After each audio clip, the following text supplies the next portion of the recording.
ಬೆಂಗಳೂರಿನಲ್ಲಿ ನಾಯಿಗಳ ಕಾಟದ ಬಗ್ಗೆ ಬಿಬಿಎಂಪಿಗೆ ದೂರುಗಳ ಸುರಿಮಳೆಯೇ ಬರ್ತಾ ಇದೆ. ಬೆಂಗಳೂರಿನ ಬೀದಿ ನಾಯಿಗಳಿಗೆ ಕಡಿವಾಣ ಹಾಕೋದಕ್ಕೆ ಬಿಗ್ ಪ್ಲಾನ್ ಅನ್ನ ಮಾಡಿಕೊಂಡಿದೆ ಅಂತ ಗೊತ್ತಾಗ್ತಾ ಇದೆ. ಬೀದಿ ನಾಯಿಗಳ ಕಡಿವಾಣಕ್ಕೆ ಬಿಬಿಎಂಪಿ ಮತ್ತೊಂದು ಪ್ಲಾನ್ ಅನ್ನ ಮಾಡಿಕೊಂಡಿದೆ. ನಾಯಿಗಳ ಸಂತತಿ ಹೆಚ್ಚಳ ಮತ್ತು ಪತ್ತೆಗೆ ಮುಂದಾದ ಬೆಂಗಳೂರು ಪಾಲಿಕೆ ಬೀದಿ ನಾಯಿಗಳ ಸಂಖ್ಯೆ ಹೆಚ್ಚಳಕ್ಕೆ ಕಾರಣವನ್ನ ಹುಡುಕೋದಕ್ಕೆ ಪಾಲಿಕೆ ನಿರ್ಧಾರವನ್ನ ಮಾಡಿದೆ. ಪಶುಪಾಲನಾ ವಿಭಾಗದ ಮೂಲಕ ತಂಡ ರಚನೆಗೆ ತಯಾರಿಯನ್ನ ಮಾಡಿಕೊಂಡಿದೆ. ನಾಯಿಗಳ ಸಂತತಿ ಹೆಚ್ಚಳಕ್ಕೆ ಕಾರಣ ಏನು ಅಂತ ಪತ್ತೆಗೂ ತಯಾರಿಯನ್ನ ಮಾಡಿಕೊಂಡಿದೆ ಅಂತ ಸದ್ಯಕ್ಕೆ ಬರ್ತಾ ಇರುವಂತಹ ಸುದ್ದಿ.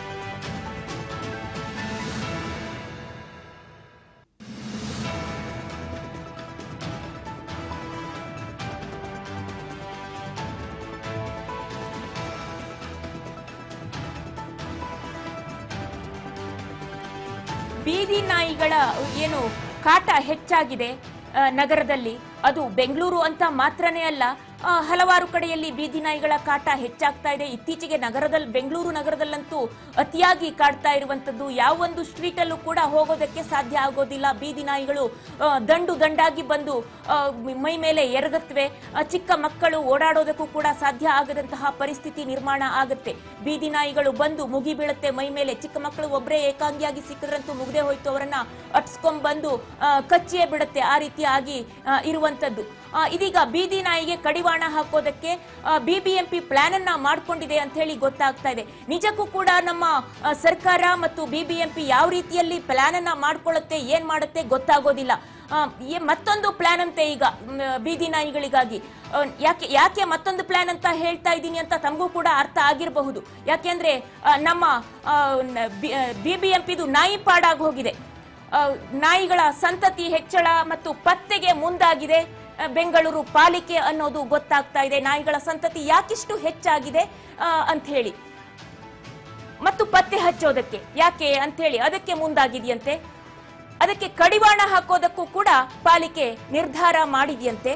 ಪಶುಪಾಲನಾ ವಿಭಾಗದ ಮೂಲಕ ತಂಡ ರಚನೆಗೆ ತಯಾರಿಯನ್ನ ನಡೆಸಿದೆಯಂತೆ.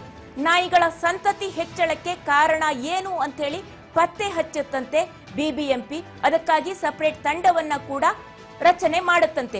ನೋಡಿ, ಈಗಾಗಲೇ ಬೀದಿ ನಾಯಿಗಳ ಸಂಖ್ಯೆ ಹೆಚ್ಚಾಗಿರುವಂತದ್ದು. ಆದರೆ ಬಿಬಿಎಂಪಿ ಇತ್ತೀಚೆಗೆ ನಾಯಿಗಳಿಗೆ ಬಾಡೂಟ ಹಾಕುವಂತಹ ಒಂದು ಹೊಸ ಪ್ಲಾನ್ ಅನ್ನ ತೆಗೆದುಕೊಂಡು ಬಂದಿತ್ತು. ಅದಕ್ಕೆ ಇನ್ನೂ ಕಡಿವಾಣ ಬಿದ್ದಿಲ್ಲ. ನೋಡಿ ಹೆಂಗಾಗ್ತಾ ಇದೆ ಅಂತ ಹೇಳಿ. ಜನರಿಗೆ ಊಟ ಇದೆಯೋ ಇಲ್ವೋ, ಜನರಿಗೆ ವ್ಯವಸ್ಥೆ ಏನು ಕಲ್ಪಿಸಿದ್ದೀವಿ, ಮೂಲ ಸೌಕರ್ಯ ಏನ್ ಕಲ್ಪಿಸಿದ್ದೀವಿ, ಅದು ಯಾವುದೂ ಇಲ್ಲ. ರಸ್ತೆ ಎಷ್ಟು ಸರಿಯಾಗಿ ಮಾಡ್ಕೊಟ್ಟಿದ್ದೀವಿ ಜನರಿಗೆ, ರೋಡ್ ಟ್ಯಾಕ್ಸ್ ಅನ್ನ ತಗೊಳ್ತೀರಿ, ಎಲ್ಲದನ್ನೂ ಮಾಡ್ತೀರಿ. ಆದ್ರೆ ಓಡಾಟ ಮಾಡೋದಕ್ಕೆ ಮಾತ್ರ ಸಾಧ್ಯ ಆಗದಂತಹ ಪರಿಸ್ಥಿತಿ ನಿರ್ಮಾಣ ಆಗುತ್ತೆ. ನಗರದ ರಸ್ತೆಗಳು ಪೂರ್ತಿ ಹೊಂಡ ಎದ್ದು ಹೋಗಿದೆ. ಹೊಂಡಾ ಸಿಟಿ ಆಗೋಗಿದೆ. ಗಾರ್ಡನ್ ಸಿಟಿ, ಐಟಿ ಸಿಟಿ ಎಲ್ಲ ಹೋಯ್ತು. ಈಗ ಹೊಂಡಾ ಸಿಟಿ ಆಗಿರುವಂತದ್ದು. ಅದರ ಮೇಲೆ ಬೀದಿ ನಾಯಿಗಳ ಕಾಟ ಬೇರೆ, ಮಳೆಗಾಲ ಬೇರೆ, ರಸ್ತೆ ತುಂಬಾ ಅರಳು ತುಂಬಿಕೊಂಡಿರುತ್ತೆ, ನೀರು ತುಂಬಿಕೊಂಡಿರುತ್ತೆ. ಈ ನಾಯಿಗಳು ಬಂದು ಮುಗಿ ಬಿದ್ರೆ ಎಲ್ಲಿ ಹೋಗ್ಬೇಕು? ಪ್ರಾಣಿ ಪ್ರಿಯರು ನಾವು ಪ್ರಾಣಿಗಳನ್ನ ಕಾಪಾಡಬೇಕು ಅಂತ ಹೇಳ್ತಾರೆ. ಅವ್ರಿಗೆ ಅಷ್ಟು ಕಾಳಜಿ ಇದ್ರೆ ಅಷ್ಟನ್ನು ತಗೊಂಡೋಗಿ ಅವ್ರ ಮನೇಲಿ ಕಾಪಾಡ್ಕೋಬೇಕು. ನಾಯಿಗಳನ್ನೆಲ್ಲ ಅವರನ್ನು ವಾಕಿಂಗ್ ತಗೊಂಡು ಹೋಗ್ಬೇಕು ಅಥವಾ ಅವರಿಗೆ ಊಟ ಆಹಾರ ಕೊಡ್ಬೇಕು ಪ್ರಾಣಿ ಪ್ರಿಯರು. ಅದು ಬಿಟ್ಟು ಸರ್ಕಾರದ ದುಡ್ಡಿನಲ್ಲಿ ಪ್ರಾಣಿಗಳಿಗೆ ಬಾಡೂಟವನ್ನ ಹಾಕ್ತೀನಿ ಅಂತ ಹೇಳಿ ಕೋಟ್ಯಾಂತರ ರೂಪಾಯಿ ವ್ಯಯಿಸಿ ಜನರಿಗೆ ಕಚ್ಚಿಸೋದಲ್ಲ ಇದು.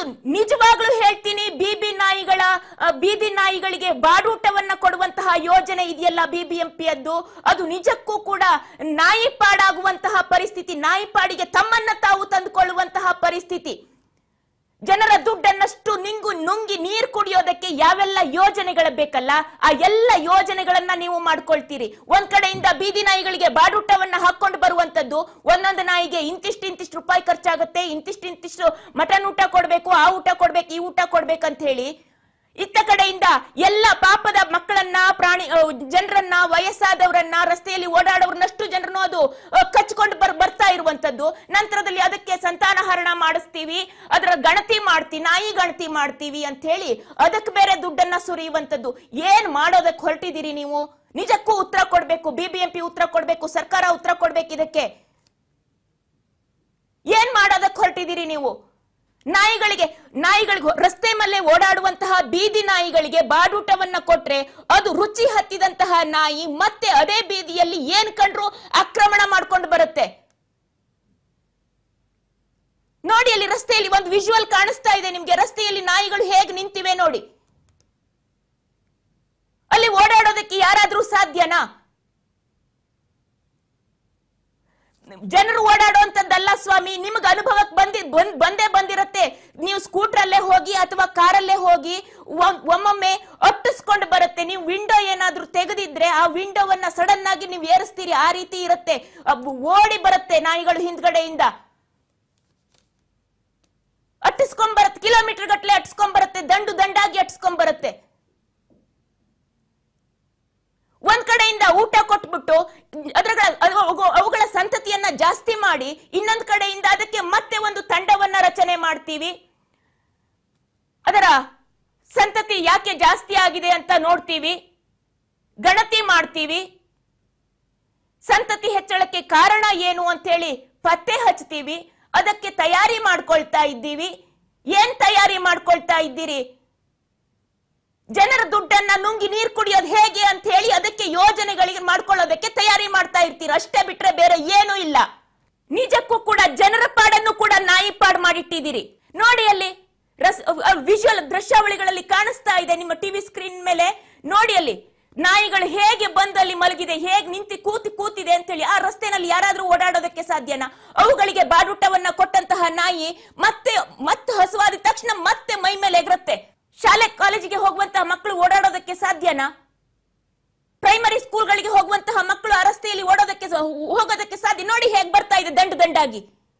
ಅದು ಒಂದು ವಿಜುವಲ್ ಅಷ್ಟೇ, ಒಂದೇ ಒಂದು ದೃಶ್ಯ, ಒಂದು ಸ್ಟ್ರೀಟ್, ಒಂದು ಬೀದಿಯ ಒಂದು ದೃಶ್ಯ ಅಷ್ಟೇ, ಒಂದು ರಸ್ತೆಯ ಒಂದು ದೃಶ್ಯ ಅಷ್ಟೇ.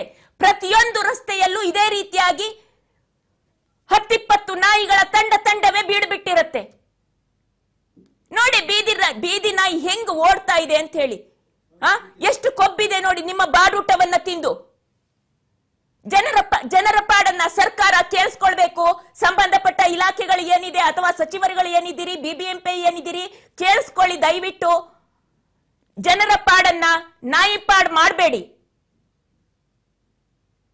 ಬಾಡೂಟ ಕೊಡ್ತೀನಿ ನಾಯಿಗೆ ಅಂತ ಹೇಳಿ ನಂತರದಲ್ಲಿ ನಾಯಿ ಸಂತತಿಯನ್ನ ಹೆಚ್ಚು ಮಾಡಿ ಅವರನ್ನ ತಿಂದು ಕೊಬ್ಬಿಸಿ ಜನರ ಮೇಲೆ ಬಿಡಬೇಡಿ. ಅವರನ್ನ ಚಿಕ್ಕ ಮಕ್ಕಳ ಮೇಲೆ